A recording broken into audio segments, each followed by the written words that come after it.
ken ashibe ekobisa ya sa brantie we sei em se dampa on team standogwe no on dia Sir John wona nase girl ko rape no tech ebusianfo aha Ghana 7 TV GH mesra like comment subscribe turn on notifications so that anytime videos of this nature are uploaded you'll be notified. Ebusianfo mo amonim say be 2 weeks nina nyakupon akwa ay nyakupon difo ay the prophet himself, the prophet also bempa abekasa anikasa mono o say adoma nyakupon aye joma ama say ene NDC so masamba aban mu no eso titikra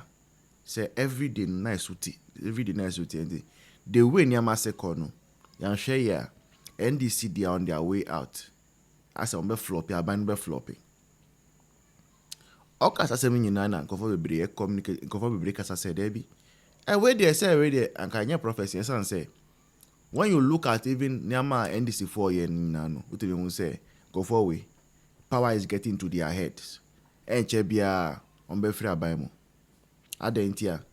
omo ba ye la jo mama is excellence dia dey be ba say code of conduct ye launch code of conduct nene the next day na sami je fi come misbehavior and now for be say okay we a test true test to your mama to see say sema oka and I said sema wa church code of conduct ni mono obe apply na truly nso no your mama wa apply he did apply it he let sami je fi go scot free na bushanfo moving from that no your mama say appointees no omunto new cars bia car that for cars that die ho no and one on be use enche ya na yan say Honorable Sam George afede otina Lexus mu or cruisy Lexus na appointees be brewo ho e wa ban we mu say omunyi na 2025 car na ma plate na mu drive enti say that aspect no so no omo edisu ena say there nipa ba kwa wa ban na mu say there wati ase wati connection say there on the no pen no ye ne deputy chief of staff I friend stand dogbe sa papa I friend stand who say dogbe no onu no te me ko Facebook ko fo trom o madwia na o comment ase na ko yi omo nsema ense enfata enu ena stand dogbe no churo o comment sections aya there bia very very very annoying until when you now contribute to apathy that is being built up towards party or power. Now, your constant dogbe in history one, according to what we are hearing, he said, Sastan dogbe no or repi obi. Our KNUST or repi or by YB or KNUST. Now, and now. Sir John, our former general secretary of MPP no, and now onusu. That is how come today nothing happened. They let the case go. And the says papa no, onse ni hunsu ye, because he is becoming unbecoming. Nyama oye steps are taking in no. People are watching and people are not happy. And I think say the earlier the president calls him to order, the better. But some for share videos no. Ede krono. Woman who say on the shaky foundation, you know. It is a want mam ya me wi ankum Ghana for 2016 ya ba biodia only en target. And on the body edikan wutumi aye. Ana de make on tiase. NDC for na sem nyina wugina so no. Into your campaign 8 years ni nyina no wontumi was the target. Wontumi was the target. Dia tosumienu anya mredi kan ya omoye wontumi sa ni o. Emra John Mama Kroya wa aban mu no. Between 2012 2016 no. The same thing omoye wontumi. Ne mfidi a sabre omo kase wontumi woni nkrata odi ayi. Na sabre no a na nkrata no a wodi ayi adwuma no. Sabre na o hene fa. enti so obi tawo a wo modin foforo o sa o chia ne pa 2016 ni 2014 2016 ni abam jo mama at a point omu say wuntumi rate all building no na obeyi Ibrahim afiri wo mama ni enti sa dia omo mpe wo mo shini mfidie nyina e court ye boka Ghana e boka over $1 billion. $1 billion. Yes, judgment debt. Enti wuntumi asem na AYɛka no se bia ade ne ho ahi se bia party ne ho ahi no mama yenka asem ne sania esitie ye ma ban mu kura no omo ne to tankuruwam sanso obi anwo a wonim sort yase na menua we yi a wo mo eye we se nyina no ene ko ba se so omo gina asem no kura so ene wo mu twa ha kieni hawo eye den na NDC fo a wo mo nsem eye West egina court Collins Dauda opuni kwabnadofo jakpa asiama mpo de oyi no akwa Bank of Ghana governor one issues on the president mama enya mama say $1 no ya diska gum we so buy o so afasika gum ana want that issue no what you say jakpa ya o tibonko so ye na sa akɔhye ho asɛm a ɔkɔyɛ Ghana any kai boy bank sinsem nyina free sabranti wo mo di wasa elevate wo mo ato forcing ne nsɛm da ho ɛyɛ den ɛba yɛ and the storm say no pen force be sure no man ato a ebene ɛba yɛ and we can deal with those issues and akɔfa utumi dia o say Mrs. Sedu agongo ni opuni mu die and na wo kan say millions of dollars and kieni hawo fine wontumi dia ne maame ewu MPP dia yɛ opposition dia toso bi onso so ne say John mama ni nua pa enye nkyɛn sedi nam tamaklo maslog ani sika owiaye eye yifo sika ma kantamanto agbogbolisi ana kantamanto okay kantamanto ni agbogbolisi nyina part of a honso so she of fire ya hwehwe mu ya ma ne bre eduru baabi was obakronfo eduru baabi ose ne yamu tunto America no kopaduro mo be pim ne obi a ya sentence no what is mama gina baabi aka se ewura no emrafie ana wodi niam bi gukwa Ghana fo ntie na ne ya catch them say mama no said the NDC fo no aka say mama the same yesterday is the same mama today so tiase the same mama so tiase ne ya kana man fo ntiase de etoso biem den ena mama ebu na so ade agu enche MP obra himfuni nyina aka say galamsey no wo say ho de etosumienu Swaman DC yes a drip machine a yede ye kwan yi ena ko kwan NDC fo no ababonten se papa no wo de ye galamsey ana me bo ana oh den ena mama akana no atum de etosubiem wa na okache se Joseph Yami ene o first vice abanga what en wasem biem there be me tumira no ma kire usie enra ye turn on off one DC ya ni gina wo say won so tu galamsey okon kawie enne kotwa kawie kwan enne kotwa osino unam kwan mu akoyo se de hositie na araho sam se menua ye kan nyina no eye den na mama so ani abre a enipa 7 na say 8 eye omkoto share obuase Anglo Gold ayikum wo mo no atase esie wo mo no wati nwase mbiem there be weekend na me wo obuase yes me first time me kohuni na me du baby na me ho adwire me because ifie enyina ese baby de bra ha bebo ho nyina ifie nyina ifie baby na nkrofo kwabrafo so buoti enom ni ade because he Jimmy Dam o ho ese na nsu na ya timi bisa me ho se ti nipa ye no anso yi mo mu twam ho mu hu ana wow ti baby akodoro no de me busa ne se enipa a wo mo sha mo kutupa Sami Jamfi number 1 Captain Smart number 2 Obuasi NDC woman organizer number 2 3 yo mo ka say ya wini ya mo kotu what is say yaka ho asem there be you mama omo ye NDC frontier wo ma into bet mato ho asawram but onyame ye nyankopon ni nkumfo a otua gya no kafra wo nto ato me ment me ye bibia medwene so think twice Mr President te tasu biu ade ba akonso so a ye musa ye pa so ne say say wuntumi oguso ye galamsey ye small scale mining no there be wajai MPP time krampo no 2022 no jai ananya sa na tie yes pepe enti sabre a wuntumi jai 2022 no enna no ensuo na nitia etie ya ye accountability level no MPP time na 14,000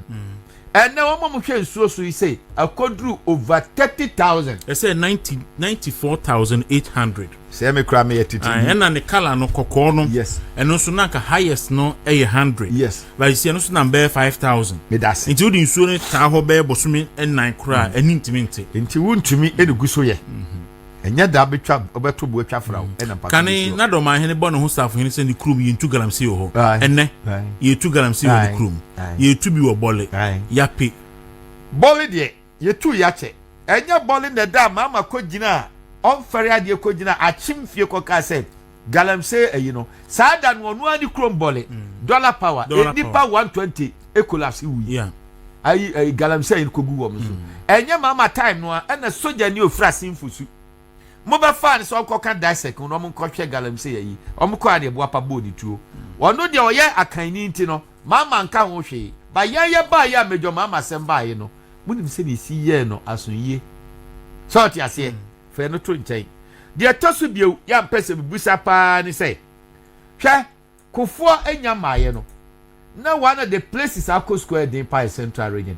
ye rakofo de be yi su problem free ho and the central region 10 places including Kwanyako minia ya close to omoyi enso be no under John Dramani mama and yet 10 places so 10 district 10 districts ni nyina o de no eto nchen ya ye busa ye Ghana fo busa me ye nam ne omo kat ebusa yin ese enti untumi ti ya chi ni is it a smart way ya omo dey avoiding responsibility nana enna ken ashibe ekobusa ya sa brantie we sei em se dampa on team standogwe no on dia se John wona na se girl ko repu no tek ya hu sem bae ni wa fa ni wo yomi so adam for se John sir John the defender no sir yes yende me this senseless entity sa brantie ya na man discuss onko high bass papa Emfa Castle reporters Jubilee Emfanko ho ya okofa aka fun a Samuel Niama Ghanaian Times ewu ye no sa brante ye enene okọ William Gentu owani FM SOP FM enene nsa me no kasa brante kese ne nsa ya tetire bepem sabri standogo so adwunia onim so cheduabo ase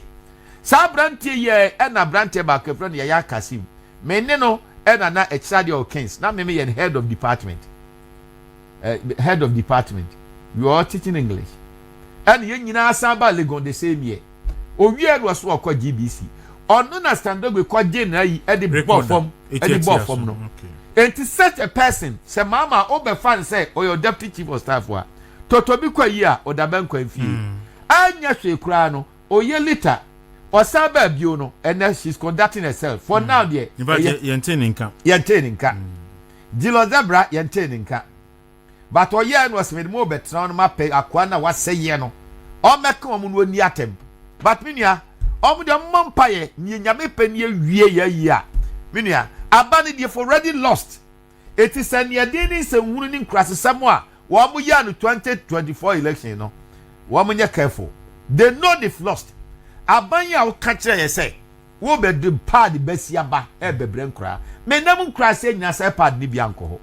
enkra wo che ye nso so a wo che ba ko no ebi amabio pad besiaba ye ton ni say abanya wo ka kire ye say first year university students wo be ma obia sika atuo bia school fees ananya sa na che edu ono am say wo mo jame ade no kakra bi na nya access school fees we are on the average universities ni nyina no 4,000 aban we ukotua otua bi 1,008 otua bi 2,000 and in fact omu man no kra wie no na second year hoko no o increase omu dey by 60%. Yeah, tamale foka ya sani police for go abrum kwada ni ade and nurses never sorry a no obi atuma ko gina omu nko school meanwhile ma me no bi afini din no na head of department e wo nursing school say one na wo allied university one na vice chancellor okay wo ye nurse but professor Who told you so be a year no onim na one kasa na wo kan kasa no. When was the last time? And as the first time utimi ya second masters. Yes, will be the John Russo say one. Say who didn't say cancer punkwa a tom na bia baby e won to me ye die nti no. Wan hwe ya na wo kokase bi but we should be measured. But enya nyansa no mo ye no. Me sama busa bio say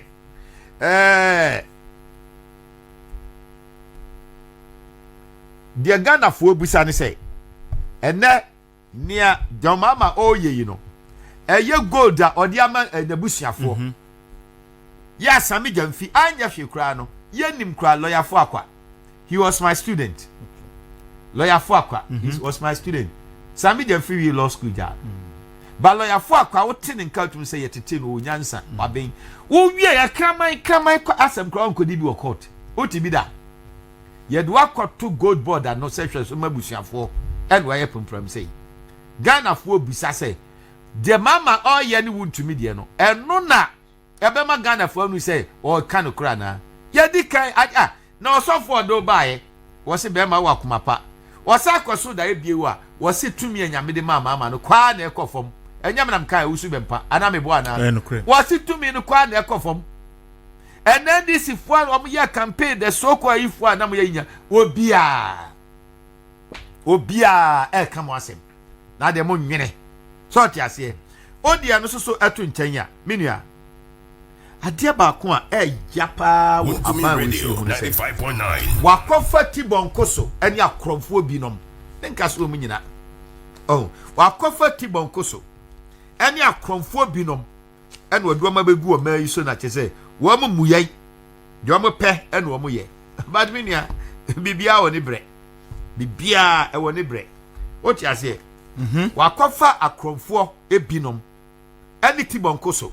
ɛna wɔn ayɛ na mamuo na maame nkan ne coach nkyerɛ me sɛ brɔfo de bia na wɔn te da the kakistocrats and kleptocrats o ti aseɛ me tie pam yeso obi yɛ kakistocrata obi atumi mu no woni mu hwi wonsua hwe no nya prepare so obesua bibi example ni wan Sam George okuje to ablakwa examples no eye dodo no ana mebo ana and yeso obi a kleptocrat o ye kromfo onya na bi su ojai so the combination of the two tibon koso akromfo and a ban we say let me read the kakistocrats and the kleptocrats may scheme their way to prominence hurling insults spinning lies and reveling in disrespect, even convincing themselves that they are fit to occupy positions of trust. But power gained through deception is a fleeting illusion. If they have not sought godly wisdom, cultivated common sense, or acquired the discipline of true knowledge, then their rise is nothing but the prelude to their downfall. For in time, ignorance unveils itself, arrogance collapses under scrutiny, and the very crowd that once cheered them will bear witness to their disgrace as they stand exposed, stripped of honor, ridiculed by truth, and undone by their own folly. So kwasi setibo nkosofo akromfo do mo ye man no a asase obetimi di nkontompo ni nada agitumi no no ma gin mom so obetimi hwe na okujeto if NDC were strong, were serious enough, would they take such a person, say, Ghana's foreign affairs minister? Ghana's foreign affairs minister. Obramu o gurus were NDC. Shem krasi some okoye nani. Say, wo ta have parliament in TV. America me ma unko. Na tishidi esi beti mafuma o kuje tuku we udadada. What is entroning kontompo self-legon? Obiani no. Most time. And asa trust we din kontompa. On se sign. And now by now STA or say LGBT. Kwana kwa to swaba say yes men to swaba. And no kwana say kate me too. Obia wo say a car or say helicopter. And I say or say presidential jet. See a private jet pay over resign a whole country 3 times. Yeah. And all that so does he have conscience? Obia kasa galam say over resigning. He's still there. Obia osaka say government property. So be Tobia and the mama at the abase say the abain ejapade ye bono or the saying don't come me while resigning. If this guy were to have conscience like some of us If mama can say obi en to cars but no who cars abam telephone tima na wa hwa yi 2025 nkwa abrante ya wa say abo abai your friend say sam hwani samben sam hwani hwan no yes communication akwa bi da ho sam hwani communication ministry sa no muka abrante na oda ho no na wonim say menua me kote na sem bi me kwada bia me koshia ma yenom so akwa we anabu nim so onye Ghana ni nam so nye no kre no say ya what tech obia oni no tech bia no mo fe na nago wo ye Nigeria ni pa na e bia be wo no ha enra I'm told say ye wo no Nigeria ho kra in fact vetting say ho asem by me say enra professor baako me ko ni ho o say so nsem bo no mamu ni akiri the guy has never been a Ghanaian onu no to aso say motete won mo wonu aka hu bi na Nigeria fo akombesi wo mahini wo ha no wo ka hu bi eto teye no sania onu akofa olisen na say ya issues here dey say kura DSTV asemi bai enyo na kofa bai na say wadani spokesperson na baby ameni na mu any baby amanfo che DSTV do say ne hia e subscribe meanwhile MTN yempa one kind every